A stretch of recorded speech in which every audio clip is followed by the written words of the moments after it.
On Sunday, July 16th, 2017, after a brief battle with lung cancer, we lost film director and horror icon George A. Romero.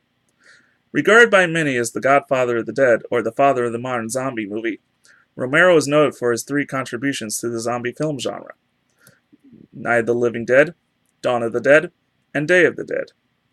These are often regarded by fans as the holy trinity of zombie movies, as they were highly influential in the films that would follow, introducing some of the tropes that we all come to know and love.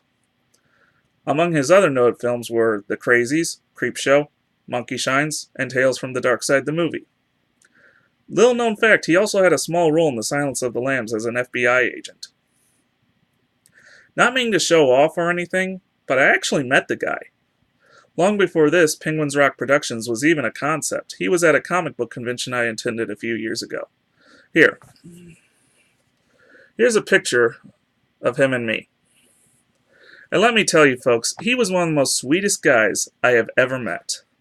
He wasn't really the focus of why I went, but that didn't stop me from bringing my copies of Night and Dawn for him to sign. I mean, he's there, so why not? However, I did have a coworker who really loved him and greatly lamented he couldn't come with me to meet him. So I had to get an autograph for my coworker because that's the kind of friend I am. I asked Romero to inscribe it to my friend. Romero was initially reluctant as it was against convention rules, but after seeing the line was mostly vacant and after some initial sweet talking on my behalf, he finally relented and inscribed it as requested. He didn't feel sour or burdened by it either.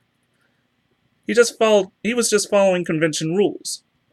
Anyway, afterwards I handed him my copies of Night of the Living Dead and Dawn of the Dead, and he asked if I wanted them inscribed as well, to which I answered, not necessary. That was for Kai. These are for me. He laughed at that, and given that the line was vacant, kept me around and I got to chit-chat with him for a bit.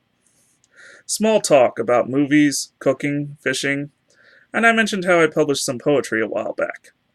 Thing is, when we talked, he was so warm and receptive, it felt like we were old buddies. Like this was the first and only time we would ever meet. And it was as if we knew each other for far longer than that. Anyway, then it came to my photo op with him, which happened several hours later. I mean, he must have met several people after having met me at that point, considering how long the photo op line was. However, when it came to my turn, he instantly flashed a great big smile and shouted, "Hey Mike, the poet!" He remembered me. That meant so much to me that out of, I'm going with millions of people he probably met that day, he recognized me in an instant. It was flattering, to say the least.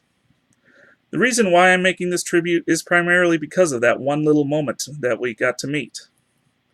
For how I knew him, he was a kind, sweet, humble soul who happened to make movies about cannibalistic walking corpses.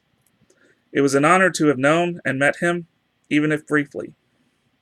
I'm Mike, and this has been a Penguins Rock production.